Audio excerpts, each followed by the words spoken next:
Hi all, welcome to ടോസ് academy. നമ്മൾ ഇന്ന് ടെറിഡോഫൈറ്റിന്റെ രണ്ടാമത്തെ പാർട്ടാണ്. ഇന്ന് പ്രധാനമായിട്ടും ഹെട്രോസ്പോറി, സീഡ് ഹാബിറ്റ്, ഇത് രണ്ട് സിലബസിലുണ്ട്. മൂന്നാമത് കൊടുത്തിരിക്കുന്നത് സ്റ്റീലാർ എവല്യൂഷൻ ആണ്. സിലബസിൽ കൊടുത്തിട്ടില്ലെങ്കിലും നമ്മുടെ പ്രീവിയസ് ഇയർ ക്വസ്റ്റ്യൻ ശ്രദ്ധിച്ചപ്പോൾ അത് ഭാഗത്തുനിന്ന് ക്വസ്റ്റ്യൻ വന്നത് കണ്ടു. ഓരോ സ്റ്റീലും ഏതിൽ നിന്നാണ് എവല്യൂഷൻ ചെയ്തു വന്നത് എന്നൊക്കെ ചോദ്യം കണ്ടു. അപ്പം നമുക്ക് അതുകൂടി ഒന്ന് കവർ ചെയ്ത് പോകാം. ക്ലാസ്സിലേക്ക് കിടക്കാം. ഫസ്റ്റ് നമുക്ക് എന്താണ് ഭിന്നരേണുത്വം, ഹെട്രോസ്പോറി എന്താണെന്ന് നോക്കാം. മിക്ക ടെറിഡോഫൈറ്റുകളിലും ഒരേപോലെയുള്ള രേണുക്കൾ അല്ലെ ബീജങ്ങളാണ് ഉൽപ്പാദിപ്പിക്കുക. അതിനെയാണ് നമ്മൾ ഹോമോസ്പോറസ് അല്ലെങ്കിൽ സമരേണുത്വം എന്ന് പറയുന്നത്. എന്നാൽ ചില ടെറിഡോഫൈറ്റുകളിൽ സെലാജിനല്ല, സാൽവീനിയ പോലുള്ള ടെറിഡോഫൈറ്റുകളിൽ രേണുക്കൾ, രണ്ടു തരം രേണുക്കൾ പ്രൊഡ്യൂസ് ചെയ്യും. വലുപ്പത്തിലും വ്യത്യാസം ഉണ്ടാവും. അവയെ ചെറിയ രേണുക്കളെ എന്ത് വിളിക്കൂ? സൂക്ഷ്മ രേണുക്കൾ എന്നും മൈക്രോസ്പോർ എന്നും, വലിയ രേണുക്കളെ സ്ഥൂല രേണുക്കൾ മെഗാസ്പോർ എന്നും വിളിക്കും. അവ യഥാക്രമം മൈക്രോസ്പോർ എന്തിലായിരിക്കും? മൈക്രോസ്പൊറാഞ്ചിയത്തിലും എന്നുവെച്ചാൽ സൂക്ഷ്മ രേണുക്കള് സൂക്ഷ്മ രേണുപേടകത്തിലും, മെഗാസ്പോറ് മെഗാസ്പൊറാഞ്ചിയത്തിലും, സ്ഥൂല രേണുക്കൾ സ്ഥൂല രേണുപേടകത്തിലായിരിക്കും രൂപം കൊള്ളുന്നത്. മുളയ്ക്കുമ്പോൾ ഇപ്പം നമ്മുടെ മൈക്രോസ്പോറ് ജെറമിനേറ്റ് ചെയ്യുമ്പോൾ പുരുഷ ഗാമിറ്റോഫൈറ്റ്, മെയിൽ ഗാമിറ്റോഫൈറ്റ് ആയിട്ടും, മെഗാസ്പോറ് സ്ഥൂല രേണുക്കൾ മുളയ്ക്കുമ്പോൾ പെൺ ഗാമിറ്റോഫൈറ്റും ആണ് ഉണ്ടാവുന്നത്. അപ്പോൾ ചെറിയ ആള് മുളയ്ക്കുമ്പോൾ, ചെറിയ രേണുക്കള് മുളയ്ക്കുമ്പോൾ അവിടെ മെയിൽ ഗാമിറ്റോഫൈറ്റും, വലിയ രേണുക്കൾ മുളയ്ക്കുമ്പോൾ മെഗാസ്പോറ് മുളയ്ക്കുമ്പോൾ അവിടെ ഫീമെയിൽ ഗാമിറ്റോഫൈറ്റും ഉണ്ടാവുന്നു. അങ്ങനെ ഗാമിറ്റോഫൈറ്റിന്റെ ലിംഗഭേദം സ്പോറുകളുടെ വലുപ്പത്തിലുള്ള, രേണുക്കളുടെ വലുപ്പത്തിലുള്ള വ്യത്യാസവുമായി ബന്ധപ്പെട്ടിരിക്കുന്നു. ശരിയല്ലേ? ഫീമെയിൽ ഗാമിറ്റോഫൈറ്റ്, മെയിൽ ഗാമിറ്റോഫൈറ്റ് നമ്മൾ നേരത്തെ പഠിച്ചിട്ടുണ്ടായിരുന്നു. ഹെട്രോസ്പോറസ് കാണിക്കുന്ന സ്പീഷീസുകളിൽ ഡയേഷ്യസ് കണ്ടീഷൻ ആണെന്നല്ലേ? എന്നുവെച്ചാല് ആന്ത്രിഡി, ആർക്കിഗോണിയ വെവ്വേറെ ഗാമിറ്റോഫൈറ്റിലാണ്. പഠിക്കുന്നത് ഓർമ്മയുണ്ടായിരുന്നില്ലേ? അപ്പോൾ ഈ രേണുക്കളുടെ വലുപ്പത്തിലുള്ള വ്യത്യാസം അനുസരിച്ചായിരിക്കും ഈ ഗാമിറ്റോഫൈറ്റിന്റെ ലിംഗഭേദം നമുക്ക് മനസ്സിലാക്കാൻ പറ്റും.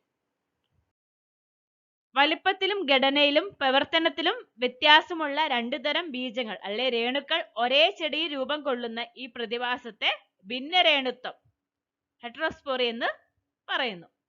സെലാജിനല്ല, ഐസൊലേറ്റ്സ്, സ്റ്റൈലറ്റുകൾ, മാർസീലിയ, പിലിലേറിയ, സാൽവീനിയ, അസോള പോലുള്ള ചില 9 വർഗങ്ങൾ, 9 ജീനസുകളിലാണ് ഈ ഹെട്രോസ്പോറി അല്ലെങ്കിൽ ഭിന്നരേണുത്വം കാണപ്പെടുന്നത്.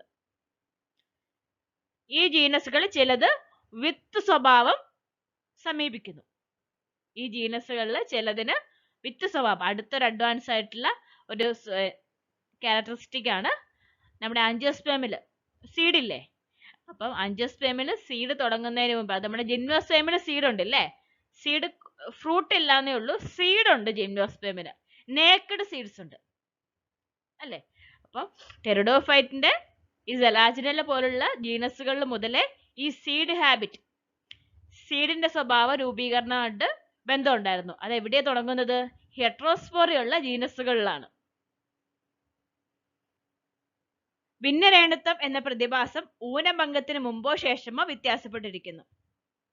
ഒന്നെങ്കിൽ നമ്മുടെ മിയോസിസ് നടക്കുന്നതിന് മുമ്പോ ശേഷമോ ആയിരിക്കും ഈ ഭിന്നരേണുത്വം കാണപ്പെടുന്നത്.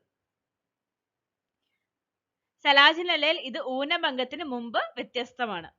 എവിടെയാണ് ഡിസ്റ്റന്റ് ആയിട്ട് കാണുന്നത്? എപ്പോഴാണ് സെലാജിനലയിൽ ഊനഭംഗത്തിന് മുമ്പാണ് ഈ ഭിന്നരേണുത്വം എന്ന പ്രതിഭാസം വ്യത്യസ്തമായി കാണുന്നത്, ഡിസ്റ്റന്റ് ആയിട്ട് പ്രകടിപ്പിക്കുന്നത്. സൂക്ഷ്മ രേണുപേടകത്തിൽ എല്ലാ സ്പോറോസൈറ്റുകളും ഊനഭംഗത്തിന് വിധേയമാവുകയും, ശ്രദ്ധിച്ചു കേൾക്കണം, എങ്ങനെയാണ്? മൈക്രോസ്പൊറാഞ്ചിയത്തില് എല്ലാ സ്പോറോസൈറ്റുകളും, അതിൻ്റെ ഉള്ളിൽ എല്ലാ സെല്ലുകളും ഊനഭംഗത്തിന് വിധേയമായി ധാരാളം മൈക്രോസ്പോറുകൾ, സൂക്ഷ്മ രേണുക്കൾ രൂപപ്പെടുകയും ചെയ്യുന്നു. എന്നിരുന്നാലും സ്ഥൂല രേണുപേടകത്തിൽ, മെഗാസ്പൊറാഞ്ചിയത്തിൽ സ്പോറോജീനസ് ടിഷ്യുവിന്റെ ഒരു ഭാഗം ജീർണിച്ച് വളരുന്ന സ്പോറോസൈറ്റുകൾക്ക്, മെഗാസ്പോറിനുള്ള വളരുന്ന മെഗാസ്പോറിന് പോഷണം നൽകുന്നു. അപ്പം മെഗാസ്പോറിന് അത്യാവശ്യം കുറച്ച് വലിപ്പം കിട്ടും, കാരണം ഒരുപാട് സ്പോറോജീനസ് ടിഷ്യൂ അവിടെ ജീർണിച്ചു പോവാ. എല്ലാവർക്കും ഊനഭംഗം സംഭവിച്ചിട്ട് അവരെല്ലാവരും മെഗാസ്പോർ ആവുന്നില്ല. ചിലവര് പോഷകമായി ന്യൂട്രിയന്റ് ആയിട്ട് മാറുകയാണ്. ആർക്ക്? മെഗാസ്പോറിന്. അപ്പം നമ്മുടെ മെഗാസ്പോറിന് വലിപ്പം വെക്കുന്നു. സെലാജിനല്ല എരിത്രോപ്പസ് മെഗാസ്പൊറാഞ്ചിയത്തിൽ ഒരു ഫങ്ഷണൽ മെഗാസ്പോർ മാത്രമേ അടങ്ങിയിട്ടുള്ളൂ. നമ്മുടെ ആൻജിയോസ്പെർമിലേക്ക് വരുമ്പോൾ നമുക്കറിയാലോ ഈ ക്യാരക്ടറിസ്റ്റിക്. നമ്മുടെ ഓവ്യൂളിന്റെ ഉള്ളില് ഒരൊറ്റ മെഗാസ്പോറെ ഫങ്ഷൻ ആയിട്ട് ഉണ്ടാവുള്ളൂ. 4 എണ്ണം ഉണ്ടാവും, അതിൽ 3 എണ്ണം ഡീജനറേറ്റ് ചെയ്ത് പോകും അല്ലേ? 1 മാത്രമേ അവിടെ അവശേഷിക്കുന്നുള്ളൂ. അതുപോലെ തന്നെയാണ് ഇവിടെ സെലാജിനല്ല എരിത്രോപ്പസിന്റെ കേസിൽ ഒരൊറ്റ ഫങ്ഷണൽ ആയിട്ടുള്ള മെഗാസ്പോർ മാത്രം. മെഗാസ്പോർ എന്ന് വെച്ചാൽ എന്താണ്? സ്ഥൂല രേണു മാത്രമേ അടങ്ങിയിട്ടുള്ളൂ. മെഗാസ്പൊറാഞ്ചിയത്തിനുള്ളിൽ ആയിരിക്കുമ്പോൾ തന്നെ പെൻഗാമിറ്റോഫൈറ്റ് വികസനം ആരംഭിക്കുന്നു. മൈക്രോസ്പൊറാഞ്ചിയത്തിനുള്ളിൽ തന്നെ മൈക്രോസ്പോറുകളായിരിക്കും ആൻഗമീറ്റുകളായിട്ട് മുളയ്ക്കാൻ തുടങ്ങുന്നു. ഓക്കെ,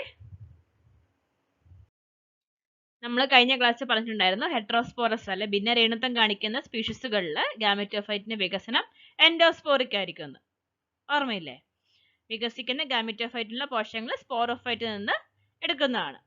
എന്നാൽ മറ്റേ ഹോമോസ്പോറസിൽ സമരേണുത്വം കാണിക്കുന്ന സ്പീഷീസുകളിൽ ഗാമിറ്റോഫൈറ്റ് എങ്ങനെയാണ്? അവര് മണ്ണില് സ്വന്തമായി റൈസോഡൊക്കെ ഉപയോഗിച്ച് പറ്റിപ്പിടിച്ച് പ്രകാശം ആഗിരണം ചെയ്ത് അവർ സ്വന്തമായി ഫുഡ് ഉണ്ടാക്കുകയാണ് അല്ലേ? അപ്പൊ ഒരുപാട് പാരിസ്ഥിതികമായ ഘടകങ്ങൾ, എൻവയോൺമെന്റൽ കണ്ടീഷൻസ് അതിനെ ബാധിക്കാം. എന്നാൽ ഇവരുടെ കേസിൽ അങ്ങനെ ഒരു കണ്ടീഷൻസ് ഇവിടെ ബാധിക്കുന്നില്ല. അതുപോലെ നമ്മൾ പറഞ്ഞു ജിംനോസ്പേം മുതൽ നമുക്ക് സീഡ് ഉണ്ടാവുന്നത് അല്ലേ? അപ്പൊ നമ്മുടെ സെലാജിനല്ല പോലുള്ള ഹെട്രോസ്പോറി കാണിക്കുന്ന സ്പീഷീസുകളിൽ സീഡ് ഇല്ല. പക്ഷെ ആ സീഡ് ഉണ്ടാവാനുള്ള സ്വഭാവം അവിടെ തുടങ്ങുകയാണ് അവര്. പ്രിക്കേഴ്സർ എന്നൊക്കെ പറയില്ലേ, അതുപോലെയാണ് സെലാജിനല്ല പോലുള്ള ഹെട്രോസ്പോറി കാണിക്കുന്ന സ്പീഷീസുകളിൽ കണ്ടു തുടങ്ങിയത്.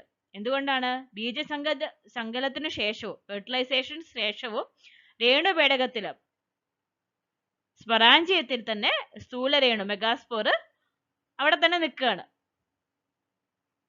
അതാണ് സീഡ് സ്വഭാവത്തിന്റെ ആദ്യത്തെ ഒരു സവിശേഷ സ്വഭാവമായിട്ട് തുടങ്ങുന്നത്, അതിന്റെ സ്റ്റാർട്ടിങ് എന്നൊക്കെ പറയുന്നത്.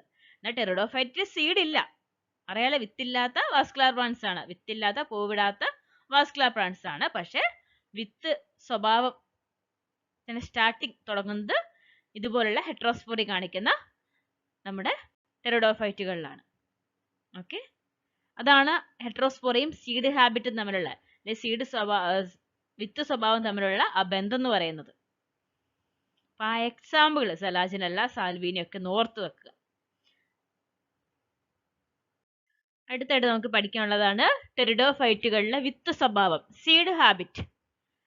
ഈ ഹെട്രോസ്പോർ സ്വീകരിക്കുകയും മെഗാസ്പോറാഞ്ചിയത്തിനുള്ളിൽ ഒരൊറ്റ മെഗാസ്പോർ നിലനിർത്തുകയും അത് മുളപ്പിച്ച് പെൻഗാമിറ്റോഫൈറ്റ് രൂപപ്പെടുത്തുകയും ചെയ്ത് ബീജകോശങ്ങളുടെ സ്വഭാവ സവിശേഷതയായ വിത്ത് സ്വഭാവം, സീഡ് ഹാബിറ്റ് എന്ന പ്രതിഭാസത്തിലേക്ക് നയിച്ചു. അപ്പൊ ഈ വിത്ത് സ്വഭാവം വരാനുള്ള മെയിൻ കാരണം എന്താണ്? ഈ ഹെട്രോസ്പോറി ഉള്ളതാണ്. ഹെട്രോസ്പോറി കാണിക്കുന്ന അല്ലെങ്കിൽ നമ്മുടെ ഭിന്ന രേണുത്വം കാണിക്കുന്ന സ്പീഷീസുകളിൽ മാത്രമേ വിത്ത് സ്വഭാവം നമുക്ക് കാണാൻ പറ്റത്തുള്ളൂ, സെലാജിനല്ല പോലുള്ള ജീനസിൽ. അപ്പൊ ഇത് മെയിൻ കാരണം എന്താണ്? ഒരു മെഗാസ്പൊറാഞ്ചിയത്തിനുള്ളിൽ ഒരൊറ്റ മെഗാസ്പോർ ആയിരിക്കും ഫങ്ഷണൽ ആയിട്ട് ഉണ്ടാവുള്ളൂ. നമ്മൾ പഠിച്ചില്ലേ സെലാജിനല്ല എരിത്രോപ്പോസ്. അങ്ങനെ വരുന്നത് കൊണ്ടാണ് ഈ ഒരു വിത്ത് സ്വഭാവം എന്ന് പറയുന്ന ഒരു പ്രതിഭാസത്തിലേക്ക് വരാൻ കാരണം. സെലാജിനല്ലയിലോ അതോ മറ്റു ടെറിഡോഫൈറ്റിലോ വിത്ത് രൂപപ്പെടുന്നില്ല, എന്നാൽ അതിന്റെ ഒരു സ്റ്റാർട്ടിങ് ഇവിടെ തുടങ്ങുകയാണ്. ബീജസങ്കലനത്തിന്റെ ഫലമായി വികസിപ്പിച്ച ഭ്രൂണം ഉൾക്കൊള്ളുന്ന ഓവ്യൂൾ വിത്ത് എന്ന് വിളിക്കുന്നു. വിത്ത് സ്വഭാവത്തിന്റെ ഉത്ഭവം ഇനി പറയുന്നവയായി ബന്ധപ്പെട്ടിരിക്കുന്നു. എങ്ങനെയാണ് ടെറിഡോഫൈറ്റുകളിൽ ഈ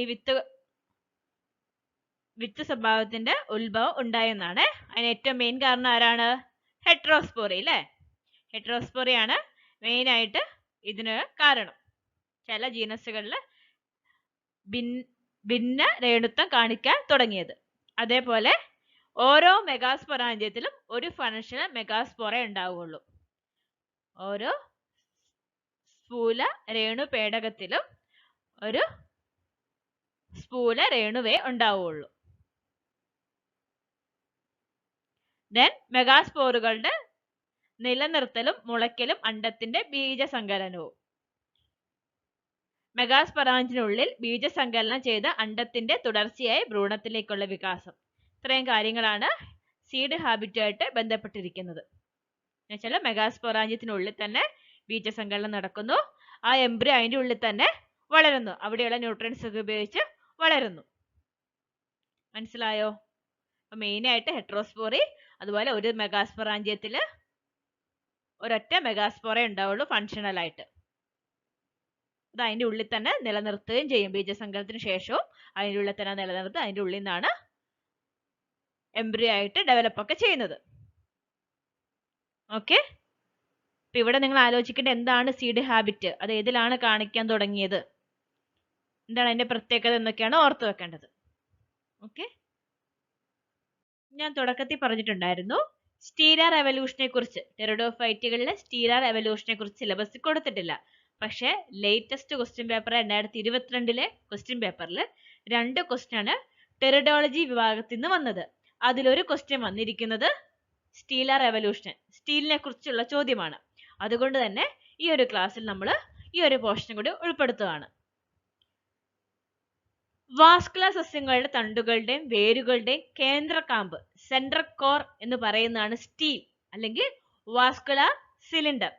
വാസ്കുലർ സിലിണ്ടർ എന്ന് പറയുമ്പോൾ നിങ്ങൾക്ക് മനസ്സിലാക്കാം അതിൽ ആരൊക്കെ എന്തായാലും ഉണ്ടാവും, ഫ്ലോയോ സൈലോ. വാസ്കുലർ ടിഷ്യൂസ് ആയ അല്ലെങ്കിൽ വാസ്കുലർ കലകളായ ഫ്ലോയം സൈലം, പിന്നെ അതുമായി ബന്ധപ്പെട്ട പെരിസൈക്കിൾ, ഗ്രൗണ്ട് ടിഷ്യൂ, അതിലുള്ള പെരിസൈക്കിൾ, ദെൻ പിത്ത്, സെൻട്രൽ കാണുന്ന ഒരു ഭാഗമാണ് പിത്ത്, ദെൻ മെഡുലറി റേസ്. ചില സന്ദർഭങ്ങളിലൊക്കെയാണ് ഈ മെഡുലറി റേസ് കാണാൻ സാധിക്കുക. അതുപോലെ പിത്തും, എല്ലാത്തിലും പിത്തും മെഡുലറി റേസും ഉണ്ടാവില്ല. ഓക്കെ, പെരിസൈക്കിൾ സ്റ്റീലിന്റെ ഏറ്റവും പുറംപാളിയാണ്. സ്റ്റീലിന്റെ ഏറ്റവും പുറംപാളി ഏതാണ്? പെരിസൈക്കിൾ ആണ്. ഈ പെരിസൈക്കിൾ ചുറ്റും അടുത്ത ലെയർ ആരാണ്? എൻഡോഡെർമിസ് ആണ്. അപ്പം പിത്തും വാസ്കുലർ ടിഷ്യൂസ് ആയ സൈലോം ഫ്ലോയോം മെഡുലറി റേസും അതുപോലെ ഗ്രൗണ്ട് ടിഷ്യൂസ് ഒക്കെ അടങ്ങിയ ഭാഗമാണ് സ്റ്റീൽ. പെരിസൈക്കിൾ ആണ് സ്റ്റീലിന്റെ ഏറ്റവും പുറംപാളി എന്ന് പറയുന്നത്. ഓക്കെ, സ്റ്റീലിന്റെ പഠനത്തിന് അടിത്തറയിട്ട വാൻ ഡയഗ്രം 1886 ആണ് സ്റ്റീലിന്റെ സിദ്ധാന്തം രൂപപ്പെടുത്തിയത്. സ്റ്റീലാർ തിയറി എന്നൊക്കെ പറയും. രൂപപ്പെടുത്തിയാരാണ്? വാൻ ഡയഗ്രം ആണ്. പക്ഷെ അദ്ദേഹത്തിന് ഒരു യഥാർത്ഥ തരത്തിൽ നിന്ന്, ഒരു സ്റ്റീലിന്റെ ഒരു ബേസിക് ആയ സ്റ്റീലിൽ നിന്ന് മറ്റ് വ്യത്യസ്ത അഡ്വാൻസ്ഡ് സ്റ്റീൽ വരെ ഉണ്ടായ ആ പരിണാമത്തെ കുറിച്ച് വിശദീകരിക്കാൻ അദ്ദേഹത്തിന് കഴിഞ്ഞില്ല. 1897 ജെഫ്രി എന്ന് പറയുന്ന സയന്റിസ്റ്റ് ആണ് നമ്മുടെ വാൻ ഡയഗ്രാമിന്റെ ആശയങ്ങൾ പരിഷ്കരിക്കുകയും പ്രോട്ടോ സ്റ്റീൽ, സൈഫണോ സ്റ്റീൽ എന്ന പദങ്ങൾ അവതരിപ്പിക്കുകയും ചെയ്തത്. എല്ലാത്തരം സ്റ്റീലുകളും പ്രോട്ടോ സ്റ്റീലിൽ നിന്നാണ് പരിണമിച്ചതാണെന്ന്, പ്രോട്ടോ സ്റ്റീലിൽ നിന്നാണ് പരിണമിച്ചെത്തിയെന്ന് അദ്ദേഹം നിഗമനത്തിലെത്തി. അപ്പം ബേസിക് ആയിട്ടുള്ള സ്റ്റീൽ ഏതാണ്? Proto steel. ആദ്യത്തെ സ്റ്റീൽ ഏതാണ്? പ്രോട്ടോ സ്റ്റീൽ, ഏറ്റവും ലോവർ ആയിട്ട് കാണുന്ന പ്ലാന്റ്സിലൊക്കെ. ദെൻ പിന്നീടാണ് അഡ്വാൻസ്ഡ് ആയിട്ടുള്ള സ്റ്റീലുകൾ വന്നത്. സൈഫണോ സ്റ്റീൽ പോലത്തെ സ്റ്റീലൊക്കെ അഡ്വാൻസ്ഡ് ആയിട്ടുള്ള സ്റ്റീലാണ്. പ്രോട്ടോ സ്റ്റീൽ, സൈഫണോ സ്റ്റീൽ, ഡിക്റ്റിയോ സ്റ്റീൽ എന്നിവയാണ് ഈ 3 പരിണമിച്ചു വന്ന സ്റ്റീലുകൾ. ഓക്കെ, പ്രധാനമായിട്ട് നമ്മൾ ടെറിഡോഫൈറ്റിൽ കാണുന്ന സ്റ്റീലാണ് പ്രോട്ടോ സ്റ്റീലും സൈഫണോ സ്റ്റീലും. ഡിക്റ്റിയോ സ്റ്റീൽ ഏറ്റവും ലാസ്റ്റ് അഡ്വാൻസ്ഡ് ആയിട്ട് വന്ന നമ്മുടെ സൈഫണോ സ്റ്റീൽ കാണുന്ന തന്നെ ഒരു ടൈപ്പ് സ്റ്റീലാണ് ഡിക്റ്റിയോ സ്റ്റീൽ. ഓക്കെ, അപ്പൊ നമുക്ക് ഓരോന്നും എന്താണെന്ന് നോക്കാം. പ്രോട്ടോ സ്റ്റീലിൽ തന്നെ ഒരുപാട് ടൈപ്പ് സ്റ്റീലുകളുണ്ട്. ഓരോ സ്പീഷീസിലും അല്ലെ ഓരോ ജീനസിലും വ്യത്യസ്ത ആയിട്ടുള്ള സ്റ്റീലുകളാണ് കാണാറ്. അപ്പം ഏറ്റവും ആദ്യത്തേത് പ്രോട്ടോ സ്റ്റീൽ ആണെന്നും പിന്നെ സൈഫണോ സ്റ്റീൽ ആണെന്നും ദെൻ ഏറ്റവും അഡ്വാൻസ്ഡ് ആയിട്ട് ഡിക്റ്റിയോ സ്റ്റീൽ ആണെന്നും ഓർത്തു വെക്കുക. പ്രോട്ടോ സ്റ്റീലിന്റെ ആദ്യം നട്ടർത്ഥം പിത്തില്ലാത്തതും സൈലം ഒരു സോളിഡ് സെൻട്രൽ കോളം ഉണ്ടാക്കുന്നതും ഫ്ലോയം സൈലത്തിനെ ചുറ്റുന്നതുമായ ഏറ്റവും ലളിതവും പ്രാകൃതവുമായ സ്റ്റീലാണിത്.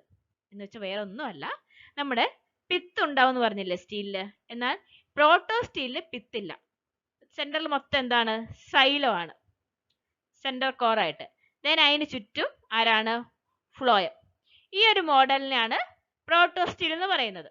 വളരെ സിമ്പിളും ഏറ്റവും പ്രിമിറ്റീവ് ആയിട്ടുള്ള സ്റ്റീലാണ് പ്രോട്ടോ സ്റ്റീൽ. പിത്തില്ല എന്നുള്ള കാര്യം ഓർത്ത് വെക്കുക. ഓക്കെ. ഈ പ്രോട്ടോ സ്റ്റീൽ ഒരുപാട് ടൈപ്പ് സ്റ്റീലുകളുണ്ട്. പ്രോട്ടോ സ്റ്റീൽ തന്നെ ഒരുപാട് ടൈപ്പ് വ്യത്യസ്ത തരമായിട്ട് കാണിക്കുന്നത് ഏതൊക്കെയാണ്? Haplostele, actinostele, plectostele, mixed stele, polystele. എന്താണ് നമുക്ക് നോക്കാം. ഹാപ്ലോ സ്റ്റീൽ എന്ന് വെച്ചിട്ടുണ്ടെങ്കിൽ എല്ലാ തരം സ്റ്റീലുകളിലും ഏറ്റവും ലളിതമായതാണിത്. പ്രോട്ടോ സ്റ്റീൽ തന്നെ ഏറ്റവും ലളിതമായത് ഏതാണ്? Haplo steel. അതിൽ സൈലം ഒരു സോളിഡ് സെന്റർ കോർ ആയിട്ട്, ഇപ്പൊ ഞാൻ നേരത്തെ പറഞ്ഞില്ലേ, ഇതിനെ പറയുന്ന പേരാണ് ഹാപ്ലോ സ്റ്റീൽ. സെൻട്രലായിട്ട് അതിന് ചുറ്റും ഫ്ലോയം വളയം ചെയ്തിരിക്കുന്നു. പിത്ത് പൂർണ്ണമായും ഇല്ല. ഉദാഹരണമാണ് സെലാജിനെല്ല, ഗ്ലൈക്കീനിയൊക്കെ. സെലാജിനെല്ലയും ഗ്ലൈക്കീനിയൊക്കെ അതിന് ഉദാഹരണമാണ് ഹാപ്ലോ സ്റ്റീൽ എന്ന്. അപ്പൊ ഹാപ്ലോ സ്റ്റീൽ ഒരു പ്രോട്ടോ സ്റ്റീൽ ആണെന്ന് കാര്യം ഓർത്ത് വെക്കുക. ഓക്കെ. ഇമേജ് വെച്ച് നോക്കുമ്പോൾ ഒന്നുകൂടി ക്ലിയർ ആവും. ഈ സെന്ററിൽ കാണുന്ന പോർഷനാണ് സൈലം. ഹാപ്ലോ സ്റ്റീലിൽ കാണുന്നത് സൈലം. ദെൻ ഈ വൈറ്റിഷ് കളർ കാണുന്നതാണ് ഈ ഭാഗം ഫ്ലോയം, ചുറ്റും അല്ലേ, സൈലത്തിന് ചുറ്റും. ദെൻ ബ്ലാക്ക് കളർ കാണുന്നതാണ് പെരിസൈക്കിൾ, അതിന് പുറമെ എൻഡോഡെർമിസ്. ആക്നോ സ്റ്റീൽ എന്ന് വെച്ചാൽ എന്താണ്? അടുത്ത കുറച്ചുകൂടി അഡ്വാൻസ്ഡ് ആയിട്ടുള്ള സ്റ്റീലാണ്. സ്റ്റാർ ഷേപ്പ്ഡ് ആണ്, സൈലത്തെ കാണാൻ സാധിക്കുന്നത്. അതിനു ചുറ്റും നമ്മുടെ phloem. Then pericycle, endodermis. Okay. Then നോക്കൂ, പ്ലെക്ടോ സ്റ്റീൽ എന്താ കാണാൻ സാധിക്കുന്നത്? സമാന്തരമായിട്ടുള്ള സ്ട്രാൻഡുകളായിട്ടാണ് സൈലത്തെ അറേഞ്ച് ചെയ്തിരിക്കുന്നത്. റൗണ്ടിലോ സ്റ്റാർ ഷേപ്പ്ഡോ അല്ല, ഇങ്ങനെ സമാന്തരമായിട്ടുള്ള സ്ട്രാൻഡുകളായിട്ടാണ് സൈലത്തെ. ഇതിന് ചുറ്റും ഫ്ലോയം കാണാം. അത് മാത്രമല്ല, ഇതിനിടയിലും നമുക്ക് ഫ്ലോയത്തെ കാണാം. ഈ സൈലം കഴിഞ്ഞിട്ട് ഒരു ഗ്യാപ്പ് ഉണ്ട്, അവിടെ ഫ്ലോയം ഉണ്ട്. ദെൻ അടുത്ത സൈലം, ദെൻ അത് കഴിഞ്ഞിട്ട് ഫ്ലോയം കാണാം. അപ്പം ചുറ്റും മാത്രമല്ല, സൈലത്തിന്റെ ഇടയിലും നമുക്ക് പ്ലെക്ടോ സ്റ്റീലില് ഫ്ലോയത്തെ കാണാൻ സാധിക്കും. ദെൻ അതിന് പുറമെ പെരിസൈക്കിൾ, എൻഡോഡെർമിസ്, കോർട്ടെക്സ്. അപ്പം ഏറ്റവും പ്രിമിറ്റീവായ പ്രോട്ടോ സ്റ്റീൽ ഹാപ്ലോ സ്റ്റീൽ ആണ്. ദെൻ അഡ്വാൻസ്ഡ് കുറച്ചുകൂടെ ആക്നോ സ്റ്റീൽ, ദെൻ കുറച്ചുകൂടെ പ്ലെക്ടോ സ്റ്റീൽ. മനസ്സിലായോ? ആക്നോ സ്റ്റീലുകൾ ഇത് അല്പം വികസിതവും ഡെവലപ്ഡ് ആയെന്ന് അർത്ഥം. റേഡിയൽ സ്റ്റീലുമാണ്. അതിൽ സൈലം നക്ഷത്രാകൃതിയിലുള്ള ഒരു കേന്ദ്ര കാമ്പ് രൂപപ്പെടുത്തുകയും ഫ്ലോയം അതിനെ പൂർണ്ണമായും ചുറ്റുകയും ചെയ്യുന്നു. ഉദാഹരണം സൈലോട്ടം, ലൈക്കോപോഡിയം. സൈലോട്ടം ഓർത്ത് വെക്കുക, കാരണം നമുക്ക് പഠിക്കേണ്ട. അപ്പൊ സൈലോട്ടത്തിൽ കാണുന്ന സ്റ്റീൽ ഏതാണ് ചോദിച്ചിട്ടുണ്ടെങ്കിൽ ആക്നോ സ്റ്റീൽ എന്ന കാര്യം ഓർത്ത് വെക്കാം. അതേപോലെ ഞാൻ പറഞ്ഞ പ്രീവിയസ് ഇയർ ക്വസ്റ്റ്യൻ ചോദിച്ചത് ആക്നോ സ്റ്റീലിനെ കുറിച്ചായിരുന്നു. ആക്നോ സ്റ്റീൽ ഏത് സ്റ്റീലിൽ നിന്ന് രൂപപ്പെട്ടു വന്നതാണ്, പരിണമിച്ച് വന്നതാണ് ക്വസ്റ്റ്യൻ നോർമയില്. അപ്പൊ ഏതെന്നാണ്? നമ്മുടെ പ്രോട്ടോ സ്റ്റീൽ നിന്ന് പരിണമിച്ച് വന്നതാണ് ആക്ടിനോ സ്റ്റീൽ. ഓക്കെ. അടുത്താണ് പ്ലെക്ടോ സ്റ്റീൽ. സൈലവും ഫ്ലോയവും കൂടുതലോ കുറവോ സമാന്തര സ്ട്രാൻഡുകളിൽ സംഭവിക്കുന്ന പരസ്പരം മാറി വരുന്ന ഏറ്റവും പുരോഗമിച്ച പ്രോട്ടോ സ്റ്റൈലാണത്.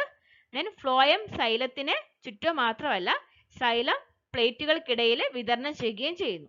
നേരത്തെ പറഞ്ഞില്ലേ അറേഞ്ച്മെന്റ്. ഉദാഹരണം ലൈക്കോപോഡിയം, ക്ലാവാറ്റം. ഇമേജ് നോക്കൂ. ഹാപ്ലോ സ്റ്റീൽ ലൈക്കോപോഡിയത്തിൽ കാണുന്നതാണ്. അതിന്റെ സെക്ഷനിൽ എടുത്തപ്പോൾ ഇത് നമ്മുടെ സൈലം, ദെൻ അതിന് ചുറ്റും ഫ്ലോയം. ഇത് പെരിസൈക്കിൾ ആണ്. Then Acno steel star shaped ആയിട്ടുള്ള സൈലം, ദെൻ അതിന്റെ ഇടയിലും ചുറ്റുമായിട്ട് നമുക്ക് ഫ്ലോയത്തെ കാണാം. പ്ലെക്ടോ സ്റ്റീൽ നോക്കൂ, ഇങ്ങനെ സൈലത്തെ അറേഞ്ച് ചെയ്തിരിക്കുന്ന നോക്കൂ, സമാന്തര സ്ട്രാൻഡുകളായിട്ടാണ്. ദെൻ അതിന്റെ ഇടയിലും മുകളിലൊക്കെ ആയിട്ട് ഫ്ലോയം. ദെൻ നമ്മൾ മിക്സ്ഡ് സ്റ്റീലൂടെ നോക്കാനുണ്ട്. മിക്സ്ഡ് സ്റ്റീൽ എന്താണ്? ലൈക്കോപോഡിയം സ്വർണ്ണത്തിൽ കാണുന്നതാണ്. നമ്മുടെ സൈലം എന്ത് ചെയ്യും? ബ്രേക്ക് ചെയ്ത് ചെറിയ ചെറിയ ഗ്രൂപ്പുകളായിട്ട് ഫ്ലോയത്തിന്റെ ഉള്ളിൽ അവിടെ ഇവിടെയൊക്കെ ആയിട്ട് കിടക്കുന്നതാണ് മിക്സ്ഡ് പ്രോട്ടോ സ്റ്റീൽ എന്ന് പറയുന്നത്. സൈലം ഫ്ലോയത്തിനകത്ത് ബ്രേക്ക് ആയിട്ട് ഗ്രൂപ്പുകളായിട്ട് കിടക്കുന്നത്, മിക്സ് ആയിട്ട്. ഓക്കെ, മിക്സ്ഡ് പ്രോട്ടോസ്റ്റീൽ നമ്മൾ പറഞ്ഞ പോലത്തെ ഒരു പ്രത്യേകതരം പ്രോട്ടോസ്റ്റീലാണ്. അതിൽ സൈലം നിരവധി ക്രമരഹിത ഇറഗുലർ ആയിട്ടുള്ള ഗ്രൂപ്പുകളായിട്ട് വിഘടിക്കുന്നു. അത് നമ്മുടെ ഫ്ലോയത്തിന്റെ ഉള്ളിൽ അറേഞ്ച് ചെയ്തിട്ട് ഇങ്ങനെ കിടക്കുകയാണ്. ഉദാഹരണം ഇത് കാണുന്നത് ലൈക്കോപോഡിയം സെർണം. പോളിസ്റ്റീൽ ഏറ്റവും ലാസ്റ്റ് പ്രോട്ടോസ്റ്റീൽ ആണ് പോളിസ്റ്റീൽ. ഇത് ഹാപ്ലോസ്റ്റീലിന്റെ ഒരു മോഡിഫൈഡ് ഫോം ആണ്, പരിഷ്കരിച്ച രൂപമാണ്. ഇതിൽ ഒരുപാട് ഹാപ്ലോസ്റ്റീലുകൾ സമാന്തരമായിട്ട് അറേഞ്ച് ചെയ്തിരിക്കുകയാണ്. ഇപ്പൊ നമ്മളൊരു സെലാജിനല്ല ചില ഇനങ്ങളിലാണ് ഇത് കാണുന്നത്. അവരുടെ സ്റ്റെം എടുത്ത് നോക്കിയിട്ടുണ്ടെങ്കിൽ ആ സ്റ്റെമ്മിൽ ഒരുപാട് ഹാപ്ലോസ്റ്റീലുകൾ പരസ്പരം സമാന്തരമായിട്ട് അവർ അറേഞ്ച് ചെയ്തിരിക്കുകയാണ്. ഓരോ ഹാപ്ലോസ്റ്റീലിനും എൻഡോഡെർമിസ് റിംഗ് ഉണ്ടാവും, എൻഡോഡെർമിസ് ഉണ്ടാവും. സാധാരണ നമ്മൾ കോമൺ ആയിട്ട് ഒന്നല്ലേ കാണാറ്, പക്ഷേ ഇത് ഓരോ ഹാപ്ലോസ്റ്റീലിനും ഇങ്ങനെ സമാന്തരമായിട്ടുള്ള ഓരോ ഹാപ്ലോസ്റ്റീലിനും എൻഡോഡെർമിസ് റിംഗ് ഉണ്ടാവും. ഉദാഹരണം സെലാജിനെല്ലയുടെ ചില ഇനങ്ങളാണ്. ഇപ്പൊ നമ്മൾ പ്രോട്ടോസ്റ്റീൽ കഴിഞ്ഞു. പ്രോട്ടോസ്റ്റീലിൽ പല ടൈപ്പ് സ്റ്റീലുകൾ കണ്ടു. ഇനി നമുക്ക് സൈഫണോസ്റ്റീൽ ആണ്. അപ്പം പ്രോട്ടോസ്റ്റീലിന് ഒരു പ്രത്യേകത എന്താണ്? പിത്തില്ല. സെന്ററിൽ ആരാ കാണാം? നമുക്ക് സൈലം, അതിന് ചുറ്റുമായിട്ട് ഫ്ലോയം, അങ്ങനെയാണ് അതിൽ അറേഞ്ച് ചെയ്തിരിക്കുന്നത്.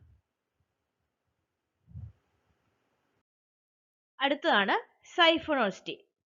ഇതിന്റെ പ്രത്യേകത എന്താണ്? നമ്മൾ പ്രോട്ടോസ്റ്റീലില് പിത്തുണ്ടായിരുന്നില്ല, എന്നാൽ സൈഫണോസ്റ്റീലിലേക്ക് വരുമ്പോൾ നമ്മുടെ വാസ്കുലർ സിലിണ്ടറിൽ, നമ്മുടെ സ്റ്റീലിൽ എന്തുണ്ട്? പിത്തുണ്ട് സെന്ററിൽ. അതിന് ചുറ്റുമാണ് എന്ത് കാണുന്നത്? സൈലോഫ്ലോയം കാണുന്നത്. അപ്പോൾ ഏറ്റവും സെന്ററിൽ ആരാണ്? പിത്താണ്. ദെൻ സൈലം, ഫ്ലോയം, അങ്ങനെയാണ് വരുന്നത്. അപ്പം ഇവിടെ നേരത്തെ നമ്മൾ കണ്ടത് ഇവിടെ സൈലം ആയിരുന്നു അല്ലേ? അപ്പോൾ ഈ സൈലോ ഫ്ലോയം എന്ത് ചെയ്ത്? പിത്ത് വന്നപ്പോൾ പുറത്തേക്ക് തള്ളി. അതാണ് സൈഫണോസ്റ്റീൽ. സൈഫണോസ്റ്റീലിൽ സൈലം പിത്തിന് ചുറ്റും ഒരു സിലിണ്ടർ ഉണ്ടാക്കുന്നു.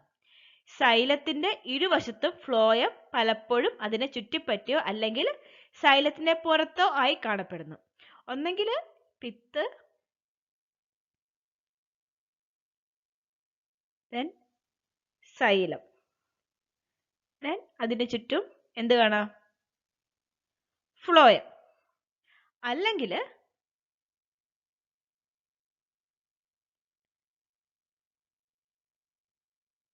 പിത്ത്, ദെൻ ഫ്ലോയം, ഇതിന്റെ നടുക്കാണ് സൈലം. ദെൻ അതിന് ചുറ്റും വീണ്ടും എന്ത് വരുന്നു? ഫ്ലോയം വരുന്നു. ഈ രണ്ട് രീതിയിലാണ് സൈഫണോസ്റ്റീൽ കാണുന്നത്. അപ്പോൾ പ്രധാനമായിട്ട് രണ്ട് ടൈപ്പാണുള്ളത്, ആംഫിഫ്ലോയിക്കും എക്ടോഫ്ലോയിക്കും. ആംഫിഫ്ലോയിക്ക് എന്തായിരിക്കും? രണ്ട് സൈഡിലും ഉണ്ടാവും അല്ലേ? പിത്ത്, ദെൻ ഇന്നർ ഒരു ഫ്ലോയം ഉണ്ടാവും, then xylem, then outer phloem. ഇങ്ങനെയാണ് കാണാൻ പറ്റുക. ഈ പറഞ്ഞത് ഇതാണ് ആംഫിഫ്ലോയിക്ക് സൈഫണോസ്റ്റീൽ. ഇതിനെ സോളിനോസ്റ്റീൽ എന്നും വിളിക്കുന്നു കേട്ടോ, അത് നോട്ട് ചെയ്ത് വെക്കണേ. ആംഫിഫ്ലോയിക്ക് എന്നല്ലാതെ സോളിനോസ്റ്റീൽ എന്നും അറിയപ്പെടുന്നുണ്ട് ഇത്തരത്തിലുള്ള സ്റ്റീലുകൾ. അഡിയാൻഡം, ഡിക്ടോണിയ, മാർസീലിയ ഒക്കെ എന്താണ്? ആംഫിഫ്ലോയിക്ക് ആയിട്ടുള്ള സൈഫണോസ്റ്റീലാണ്. ഓക്കെ, ദെൻ ഇവിടെ നോക്കൂ, ഞാൻ പറഞ്ഞ കണ്ടോ, ഇത് പിത്താണ്, ദെൻ ഫ്ലോയം, ഈ ബ്ലൂ ആണ് സൈലം, ദെൻ അഗൈൻ ഫ്ലോയം.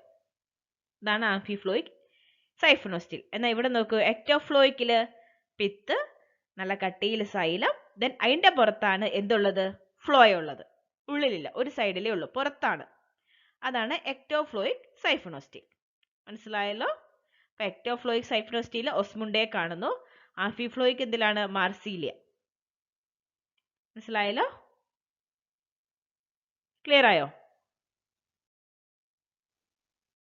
എക്ടോഫ്ലോയിക് സൈഫണോസ്റ്റീൽ നമ്മൾ കണ്ടു കഴിഞ്ഞു. നമ്മൾ ലാസ്റ്റ് ഏറ്റവും മോസ്റ്റ് അഡ്വാൻസ്ഡ് ആയിട്ടുള്ള സ്റ്റീലാണ് ഡിക്റ്റിയോസ്റ്റീൽ. സൈഫണോസ്റ്റീൽ നിന്നും ഡെറിവേറ്റ് ചെയ്ത് വന്ന ഒരു സ്റ്റീലാണ് ഡിക്റ്റിയോസ്റ്റീൽ. ഓക്കെ,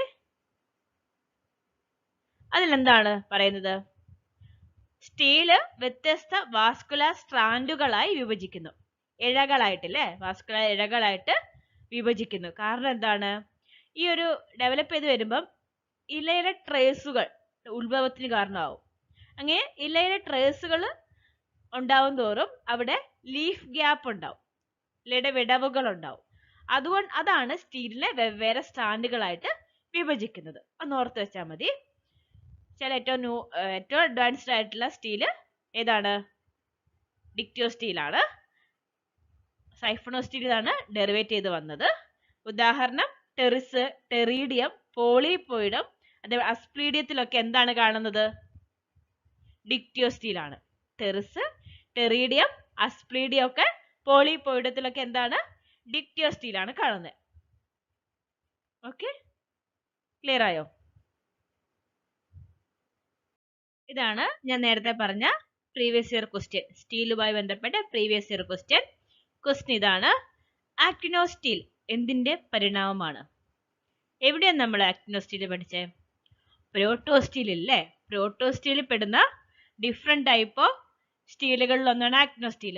ഹാപ്ലോസ്റ്റീൽ, പ്ലെക്ടോസ്റ്റീൽ, ആക്ടിനോസ്റ്റീൽ, പോളിസ്റ്റീൽ അല്ലേ? ഇതൊക്കെ നമ്മൾ പ്രോട്ടോസ്റ്റീൽ പഠിച്ചതാണ്. അപ്പം ചോദ്യം, ആക്ടിനോസ്റ്റീൽ എന്തിന്റെ പരിണാമമാണ്? Options: സോളിനോസ്റ്റീൽ, ഡിക്റ്റിയോസ്റ്റീൽ, protostele, സൈഫണോസ്റ്റീൽ. എന്തായിരിക്കും? ഒന്ന് പറഞ്ഞു നോക്കിയേ, ഒന്ന് ആലോചിച്ച് നോക്കിയേ. സോളിനോസ്റ്റീൽ എന്താ പറഞ്ഞത്? അത് ഏതായിരുന്നു?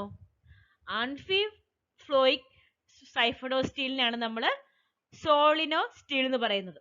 അപ്പം എന്തായാലും അതല്ല ആൻസർ. ഇതൊരു സൈഫണോസ്റ്റീൽ ആണ്. ഡിക്റ്റിയോസ്റ്റീൽ അതുമല്ല. ദെൻ സൈഫണോസ്റ്റീൽ ആണോ? അല്ല. ഇത് മൂന്നിനും പിത്തുണ്ട്. നമുക്ക് പിത്തുണ്ടോ? ഇല്ല. ആക്ടിനോസ്റ്റീലിന് പിത്തില്ല, സ്റ്റാർ ഷേപ്പ്ഡ് ആണ്. അവ എന്തിനാണ് പരിണമിച്ചു വന്നത്? പ്രോട്ടോസ്റ്റീൽ എന്ന്. ക്ലിയർ ആയോ? വളരെ സിമ്പിൾ ക്വസ്റ്റ്യൻ ആണ് അല്ലേ? നിങ്ങൾ സൈഫണോസ്റ്റീലിൽ പെടുന്നത് ഇതും പ്രോട്ടോസ്റ്റീലിൽ പെടുന്ന സ്റ്റീലുകളും ഓർത്തു വെക്കുക. മനസ്സിലായോ? ഇന്നത്തെ ക്ലാസ് നമ്മൾ അവസാനിപ്പിക്കുകയാണ്. എന്തെങ്കിലും ഡൗട്ട് ഉണ്ടെങ്കിൽ നിങ്ങൾ കോൺടാക്ട് ചെയ്യുക. അതിനുശേഷം അടുത്ത ക്ലാസ് മുതൽ ബാക്കി നമ്മൾ കണ്ടിന്യൂ ചെയ്യുന്നതാണ്. എക്കണോമിക് ഇമ്പോർട്ടൻസ് പഠിക്കാനുണ്ട്. അതേപോലെ അഫിനിറ്റീസ്, ബ്രയോഫൈറ്റിനോടും ജിംനോസ്പേമിനോടുമുള്ള അഫിനിറ്റി, ടെറിഡോഫൈറ്റിന്റെ അഫിനിറ്റീസിനെ കുറിച്ച് നമുക്ക് പഠിക്കാനുണ്ട്. Thank you.